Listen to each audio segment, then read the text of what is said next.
नमस्कार, knocking-news.com में आपका स्वागत है। मैं हूं गिरिजेश वशिष्ठ। विषय तो बहुत हैं, लेकिन आज मैं नोटबंदी पे ही बात कर लेता हूं, क्योंकि मैंने आपको बताया था कि प्रधानमंत्री के लिए मुश्किल खड़ी होने वाली है सुप्रीम कोर्ट में हियरिंग से। जब डे टू डे हियरिंग होगी तो पता चलेगा कि क्या गड़बड़ होने वाली है। और सुप्रीम कोर्ट ने पहले दिन से ही बम फोड़ दिया है, एक मुश्किल खड़ी कर दी है पीएम मोदी के लिए। और ये मुश्किल छोटी मुश्किल नहीं है, आने वाले समय में आपको पता चलेगा। तारीख को जवाब देना है सुप्रीम कोर्ट में पीएम मोदी को भी और आरबीआई को भी। पीएम मोदी मतलब भारत सरकार वित्त मंत्रालय। जो नोटिस दिया गया है उसमें सुप्रीम कोर्ट ने पूछा है कि भाई साहब, आपने नोटबंदी कर दी, बहुत अच्छा किया, अब आप बताइए कि आपने किस कानून के तहत की। ये कहने के साथ ही सरकार किस तरह झंझट में आई है, आज इस पे बात करेंगे।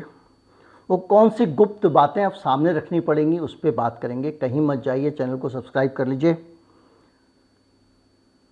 आपको जैसी मैंने भविष्यवाणी की थी उसी दिशा में चीज़ें जा रही हैं।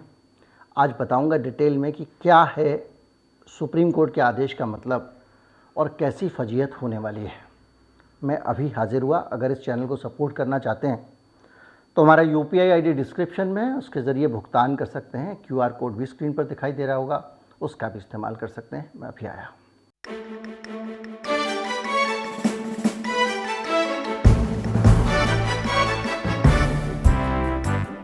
नवंबर 2016 ये वो तारीख है जब जस्टिस टी.एस. ठाकुर ने नोटबंदी के जितने भी मामले आए थे उन सब को उठा के और कहा था कि हम आपको डेट देते हैं, और डेट दी जाके 2022 में। जितने मामले थे, 54 के करीब याचिकाएं थीं, उन सब को ठंडे बस्ते में डाल दिया था। अब आप सोचिए, एक तो मुझे ये न्यायपालिकाओं का रवैया समझ में नहीं आता। ये पहली बार नहीं हुआ, ये होता रहता है कि भाई आपने आज जो है वो किसी तरह से मर्डर हो रहा है, आप गए कि भाई साहब मर्डर हो रहा है, बचा लीजिए वरना इतनी तारीख तक मर्डर हो जाएगा, और वो आपको उसके बाद की डेट दे देते हैं, उसके बाद आना जी। तब तक मर्डर शर्डर सब हो चुका होता है या नहीं हुआ होता है। तो सुप्रीम कोर्ट के ये तारीख देने का अंदाज़ भी निराला, लेकिन है। हमने बहुत सारी चीज़ों में देखा है, सीलिंग के मामले में देखा दिल्ली में। खैर, अब जब इसकी सुनवाई हो रही है तो केंद्र सरकार ने बोला कि भाई साहब अब आप सुनवाई करके क्या कर लोगे, तो मामला फिर विद्वानों की बहस वाला हो गया, ये तो एकेडमिक बहस हो गई, क्योंकि अब तो हो चुका है जो होना था। तो सुप्रीम कोर्ट ने कहा ना, फिर भी। तो उन्होंने कहा नहीं, ये तो हमारा अधिकार है सरकार के तौर पे। बोले हमको अपनी लक्ष्मण रेखा पता है। तो बोले इनको एक नोटिस भेजो, इनसे ज़रा ये पूछो कि भाई साहब आरबीआई जी और माननीय मोदी जी, मतलब सरकार, आप ये बताइए कि आपने ये नोटबंदी किस कानून के तहत की थी, हमको कानून बता दीजिए। आपने अखबार में पढ़ा होगा, ये हेडलाइन आई थी। इसके अलावा उन्होंने आरबीआई से ये भी कहा कि भाई साहब जब आपने नोटबंदी करने का फैसला लिया था तो वो जिस मीटिंग में आपने फैसला लिया, कि फैसला ऐसा तो है नहीं आपने अकेले ले लिया होगा, तो वो जिस मीटिंग में आपने फैसला लिया था ना, उस मीटिंग के मिनट्स दे दो। जिन लोगों को नहीं पता मीटिंग के मिनट्स क्या होते हैं उनको बता दूं कि जब भी कोई मीटिंग होती है तो उसमें किसने क्या बोला, किसने क्या प्रस्ताव रखा, उस पर किसकी क्या राय थी, इस सबको नोट करके कागज़ पे रखा जाता है रिकॉर्ड में, कि मीटिंग में ये फैसला हुआ था, इसने ये बोला, इसने ये बोला, इस तरह से ये फैसला हुआ कि अब ये करना चाहिए, इस पर सब लोग सहमत थे या 2 आदमी सहमत नहीं थे। ठीक है, उसको फिर रख लिया जाता है, वो रिकॉर्ड रहता है, ताकि भविष्य में पता रहे कि उस दिन क्या हुआ था। तो आज वो कह रहा है सुप्रीम कोर्ट आरबीआई से कि आप बताओ कि उस दिन क्या हुआ था। अब उस दिन क्या हुआ था यही नहीं कह रहा है, कह रहा है शपथ पत्र पे दीजिए आप। एफिडेविट का मतलब, शपथ पत्र का मतलब ये कि अगर आपने हलफनामा देकर कोई बात झूठ बोली तो जेल हो जाएगी आपको भाई साहब। तो आप झूठ भी नहीं बोल सकते, जालसाजी कर नहीं सकते हैं। अब आप कहोगे कि साहब इसमें मुश्किल क्या है, भाई प्रधानमंत्री हैं, कर दी नोटबंदी। तो आपको बताना पड़ेगा कि आपको वो नोटबंदी करने का अधिकार प्रधानमंत्री के तौर पे किस कानून के तहत था। हकीकत यह है कि मोदी जी ने किसी को पता ही नहीं था, 4 आदमियों को पता था आरबीआई को कहा गया नोटबंदी कीजिए, 24 घंटे का समय दिया गया और उसको वो ही करना था, उसको करना पड़ा। तो उस मीटिंग का जो एक अधिकार है आरबीआई का, उस अधिकार का क्या होगा। दूसरा, धारा वारा भी बता देता हूं मैं आपको, लेकिन जो धारा है आरबीआई की 26(2), उसके तहत ही आरबीआई नोट कोई बंद करने का फैसला ले सकता है। और वो जो फैसला लेने की एक लिमिट है बहुत स्पेसिफिक लिखी हुई है कानून में, कि मान लीजिए कुछ 10 गड्डियाँ या किसी एक बैच के कुछ नोट छपे हुए हैं, वो ख़राब निकल जाए तो उनको बदल सकते हैं। जैसे नोट क्रमांक फलां से लेके फलां तक, या ये वाली जो सीरीज है नोटों की, ये सीरीज़ फॉल्टी हो गई है, इसलिए आप इसको रिकॉल कर लीजिए, इसको आज से चलाना बंद कर दो। या ये नकली नोटों की सीरीज है। बीच में आपने देखा होगा कि जब नकली नोट की सूचना आती थी तो बैंक में एक सीरीज़ लिखी होती थी कि ये सीरीज़ का नोट आए तो नकली होगा। तो बैंक का बाबू जो है वो नोट के उन नंबरों को याद रखता था और सामने पर्ची लगा के रखता था, देख लेता था, और उसके बाद में वो आपके नोट तभी वो स्वीकार करता था। तो ये अधिकार तो था कि किसी एक 100 के नोट की सीरीज के कुछ नोट, 1 लाख मान लीजिए नोट, 2 लाख मान लीजिए, आप बंद कर दें। लेकिन 100 का पूरा नोट आप बंद नहीं कर सकते। आप ऐसा नहीं कर सकते कि 1000 के नोट पूरा डिनोमिनेशन ही बंद कर दो, आप 500 का पूरा डिनोमिनेशन ही बंद कर दो। ऐसा कोई अधिकार आरबीआई को इस धारा में नहीं था। तो फिर आरबीआई ने ये किया तो कैसे किया, ये सवाल सुप्रीम कोर्ट ने पूछ लिया। अब जवाब दें तो कैसे दें। ऊपर से ये भी कि जब मिनट निकल के आएगा तो पता चलेगा कि इस पर चर्चा हुई थी या नहीं हुई थी। देश से जुड़ा हुआ इतना बड़ा फैसला लेने से पहले आरबीआई ने आपस में बातचीत की कि नहीं की, और नहीं की तो क्यों नहीं की।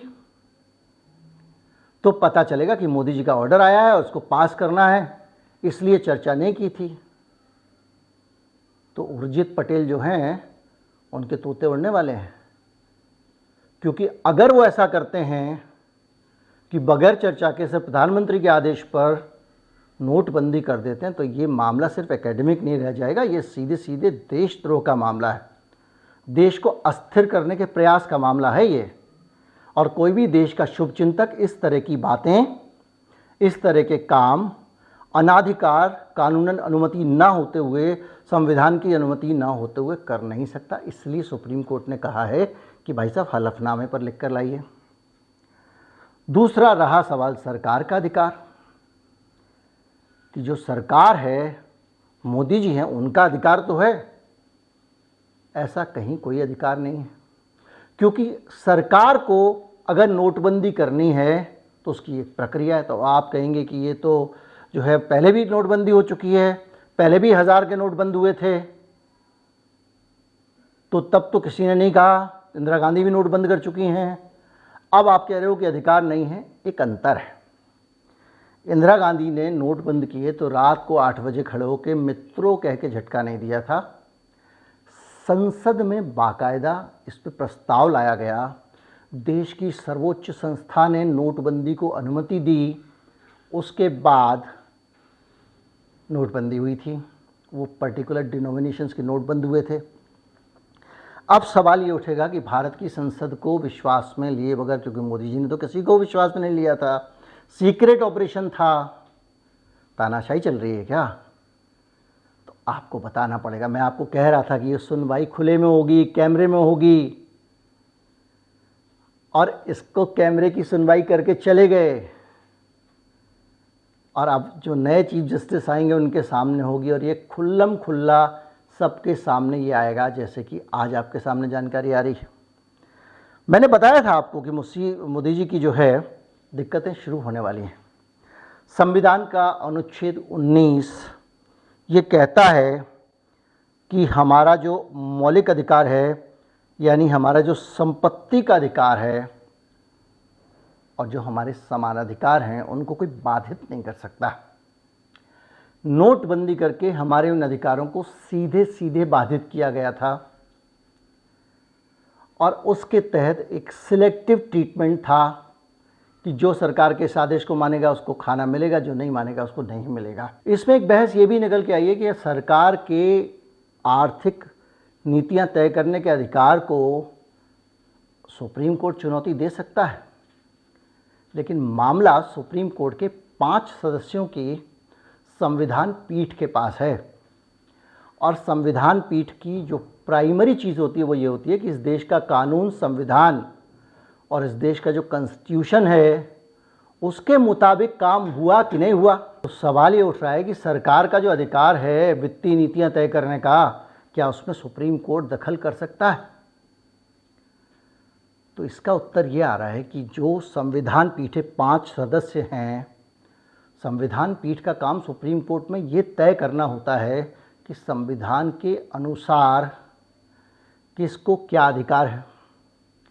तो अगर सरकार का ये अधिकार है तो फिर संविधान पीठ इस पर सुनवाई करेगी नहीं, और संविधान पीठ में अगर ये मामला जा रहा है, उसने सुनवाई के लिए स्वीकार कर लिया है, इसका मतलब प्रथम दृष्टया सरकार की आर्थिक नीतियों का ये हिस्सा नहीं है, ये कुछ अलग टाइप का इवेंट हुआ है। अब एक चीज़ और भी होने वाली है। देखिए, बहुत सारी बहस इसके साथ खड़ी होने वाली है कि आपको नोटबंदी से क्या मिला नहीं मिला, मैं अपने पिछले वीडियो में बता चुका हूँ, वही बातें दोहराने का मतलब नहीं है। लेकिन कुछ नए मसले निकल कर आने वाले हैं।